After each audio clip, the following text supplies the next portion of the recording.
وہ ہے اس قرآن کی دعوت کو لوگوں تک پہنچانا۔ یہ وہ پارٹ ہے جس میں امت مسلمہ کا ایک جو ہے بحیثیت امت ہم لوگ بہت پیچھے رہ چکے ہیں۔ ذاتی اور انفرادی زندگی میں ہم پھر بھی قرآن کے کسی نہ کسی حصے کے اوپر عمل کرتے ہیں، لیکن اس کی دعوت کو لوگوں تک پہنچانا، اس کی دعوت کو لوگوں تک پہنچانا، اس کے اوپر ہم لوگ فوکس نہیں کرتے۔ اور آپ صلی اللہ علیہ وسلم نے جب حجۃ الوداع کے موقع پہ اس قرآن کی دعوت کو پہنچا دیا تو آپ صلی اللہ علیہ وسلم نے لوگوں سے پوچھا کہ کیا میں نے دعوت کا حق ادا کر دیا؟ تو آپ صلی اللہ علیہ وسلم تو لوگوں نے کہا کہ آپ نے دعوت کا حق ادا کر دیا۔ اور اللہ کے رسول صلی اللہ علیہ وسلم نے 3 دفعہ کہا اللہم اشہد اللہم اشہد اللہم اشہد، یا اللہ تو گواہ رہنا کہ میں نے حق پورا کر دیا، میں نے پیغام کو پہنچا دیا۔ اور آپ صلی اللہ علیہ وسلم نے پھر لوگوں کو کیا فرمایا؟ اب جو لوگ بھی یہاں پہ موجود ہیں ان کی ذمہ داری ہے کہ اس پیغام کو ان لوگوں تک پہنچائیں جو لوگ موجود نہیں ہیں۔ تو یہ رسپانسبلٹی رسول اللہ صلی اللہ علیہ وسلم نے اس امت کو دی کہ اس پیغام کو پوری دنیا تک پہنچانا یہ ہم سب کی رسپانسبلٹی ہے۔ اور اللہ تعالیٰ نے قرآن میں بھی ہمیں جو حکم دیا، بار بار دعوت کے بارے میں فرمایا کنتم خیر امۃ اخرجت للناس تأمرون بالمعروف وتنہون عن المنکر وتؤمنون باللہ، تم بہترین امت ہو جو لوگوں کی طرف بھیجے گئے ہو، کیونکہ تم لوگوں کو اچھائی کی طرف بلاتے ہو اور برائی سے روکتے ہو اور تم اللہ پر ایمان رکھتے ہو۔ یہ کام اللہ سبحانہ تعالیٰ نے ہمیں بحیثیت امت دیا ہے، اور جو دعوت اصل میں ہم لوگوں کو دیں گے اس کا سورس کیا ہوگا؟ آپ صلی اللہ علیہ وسلم نے جب صحابہ کے پاس گئے تھے تو جب دعوت دی مسلمان ہو گئے، تو جو ہی مسلمان ہوتے تو اگلی بات کیا کرتے تھے؟ رسول اللہ صلی اللہ علیہ وسلم کو قرآن سنایا کرتے تھے، قرآن سنایا کرتے تھے۔ اور نجاشی کے اوپر جس چیز نے اثر کیا تھا وہ کیا تھا؟ اس نے قرآن سنا تھا، حالانکہ وہ کرسچن تھا، لیکن کیا تھا؟ قرآن سنا۔ سورہ مریم جب تلاوت کی گئی تو اس کی آنکھوں سے آنسو بہنا شروع ہو گئے۔ تو کیا تھا؟ قرآن کی دعوت تھی۔ تو ہمیں اس چیز کو اپنے زندگیوں میں لے کے آنا ہے کہ ہم نے قرآن کو سمجھنا ہے اور قرآن کی اس دعوت کو لوگوں تک لے کے جانا ہے۔ اور یاد رکھیے کہ آج ہم اس امت کی بات کرتے ہیں اور بہت سے لوگ فکر بھی کرتے ہیں اور پریشان بھی ہوتے ہیں، اور ٹھیک ہے، یہ فکر اور پریشانی بھی اس چیز کی علامت ہے کہ ہمیں اس چیز کا کنسرن ہے کہ امت مسلمہ آج زوال کا شکار ہے۔ لیکن آج اس زوال سے نکلنے کے لیے ایک چیز یاد رکھیے کہ جب تک ہم اس قرآن کو اپنی زندگیوں میں نہیں لے کے آئیں گے، ہم دنیا کے جو مرضی سولوشنز اپلائی کرتے رہیں، ہم اس سے نہیں نکلیں گے، کیونکہ یہ سولوشن ہمیں اللہ نے دیا ہے۔ اور میں نے شروع میں آپ کو بتایا کہ اللہ سبحانہ تعالیٰ اسی قرآن کے ذریعے سے بہت سی قوموں کو سرفرازی اور سربلندی عطا کرتا ہے۔ اللہ تعالیٰ نے ہمیں کیا حکم دیا؟ وَاعْتَصِمُوا بِحَبْلِ اللَّهِ جَمِيعًا وَلَا تَفَرَّقُوا، اللہ کی رسی کو مضبوطی سے تھامے رکھو اور آپس میں تفرقہ مت کرو، آپس میں ٹوٹو نہیں، آپس میں گروپ مت بنو، آپس میں ایک دوسرے کو مت کاٹو۔ یہ اللہ سبحانہ تعالیٰ نے قرآن میں ہمیں حکم دیا، آج ہم نے اللہ کے اسی حکم کو توڑ دیا۔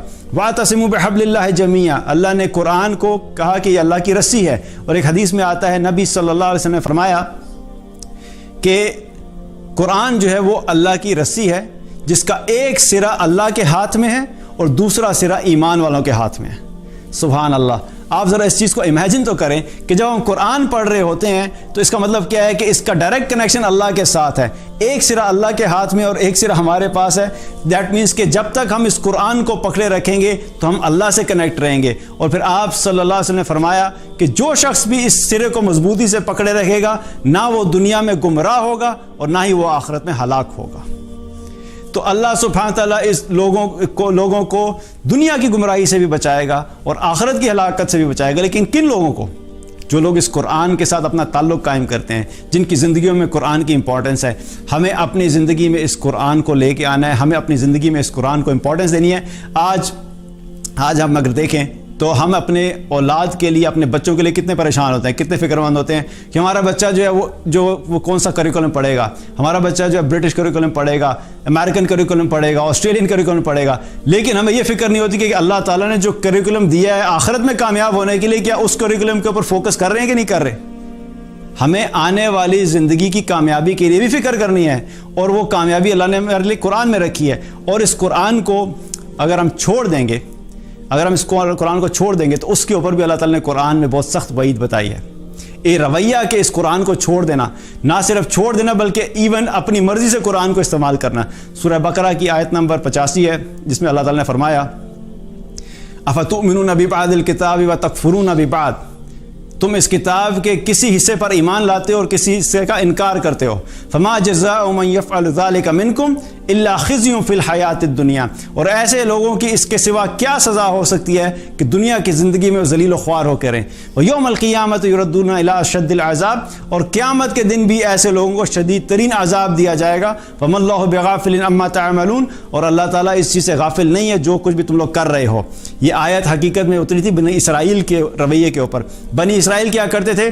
اپنی کتاب کے ساتھ ان کا رویہ کیا تھا کہ اپنی کتاب کو اپنی مرضی سے استعمال کرتے تھے. اس کی کچھ آیات کے اوپر ایمان لانا، کچھ آیات کو انکار کر دینا، کچھ آیات لوگوں کو بتانا، کچھ آیات لوگوں سے چھپا لینا. وہ آیات جو ہمارے دنیاوی فائدے کے لیے ہیں ان آیات کو تو سامنے لے کے آنا، جن آیات کی وجہ سے دنیاوی نقصان آ رہا ہے ان آیات کو چھپا دینا. تو یہ رویہ اللہ سبحانہ تعالیٰ کو پسند نہیں ہے. اللہ تعالیٰ نے فرمایا کہ جو شخص بھی ایسا کرے گا. آج ہم لوگوں کا رویہ کیا ہے قرآن کے ساتھ؟ ہم بھی تو پک اینڈ چوز کرتے ہیں. ہم وہ آیات جن کے اندر ہمارے ذاتی مفادات کا کانفلکٹ نہیں آتا، ٹکراؤ نہیں آتا، ان آیات کے اوپر ہم ایمان بھی لاتے ہیں، ان کے اوپر ہم سبحان اللہ بھی کہتے ہیں، ان کو ہم لوگوں تک پہنچاتے بھی ہیں. لیکن جو ہی کوئی ایسی آیت آتی ہے جو کہ ہمارے اپنی ذاتی عمل سے ٹکراتی ہے تو ہم اس آیت کی بات ہی نہیں کرتے. چھوٹی سی مثال دیتا ہوں، میں اپنے آپ کو بھی شامل کر رہا ہوں، میں اپنے آپ کو اس میں سے ایگزامپٹ نہیں کر رہا ہوں. اللہ سبحانہ تعالیٰ ہم سب کو پورے دین پہ چلنے کی توفیق عطا فرمائے. آپ اگر ایک ایگزامپل لے لیں کہ جہاں پہ قرآن نماز کی بات کرتا ہے اقیم الصلاۃ، نماز قائم کرو، تو جو نماز پڑھنے والا ہے وہ کہتا ہے سبحان اللہ، قرآن میں اللہ تعالیٰ نے نماز کا تذکرہ کیا ہے، وہ پوری دنیا کو نماز کی دعوت دے گا. لیکن ساتھ ہی کہیں پہ جب قرآن پہ حکم آتا ہے یغضوا من ابصارہم، اپنی نظروں کی حفاظت کرو، تو جو شخص نہیں کرتا وہ کیا کرے گا؟ اس حصے کو غائب کر دے گا. رائٹ. اسی طریقے سے کوئی خاتون جو ہے وہ روزوں کا اہتمام کرتی ہیں، ذکر کا اہتمام کرتے ہیں، قرآن پڑھنے کا اہتمام کرتی ہیں، تو وہ سب کو بتا دیں دیکھیں جی ذکر کرنا چاہیے، قرآن پڑھنا چاہیے، تلاوت کرنی چاہیے، دعا کرنی چاہیے، بہت کامن ہے. لیکن جو ہی قرآن کی آیت آتی ہے یدنین علیہن من جلابیبہن، کہ باہر جب بھی نکلو تو پردے کی حالت میں نکلو، اور اگر پردہ نہیں کرتی تو قرآن کی آیت کیا ہوگی؟ وہ سامنے سے غائب ہو جائے گی. یہ آیت کبھی فارورڈ نہیں ہوگی. میں آپ کو بہت بٹر ریالٹیز بتا رہا ہوں، میں آپ کو تلخ حقیقتیں بتا رہا ہوں.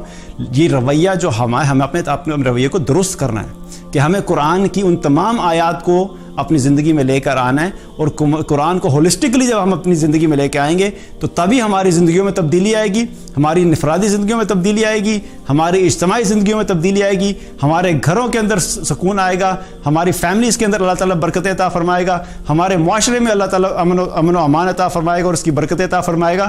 لیکن یہ اس وقت ہوگا جب ہم قرآن کو پورے طریقے سے اپنی زندگیوں میں لے کے آئیں گے.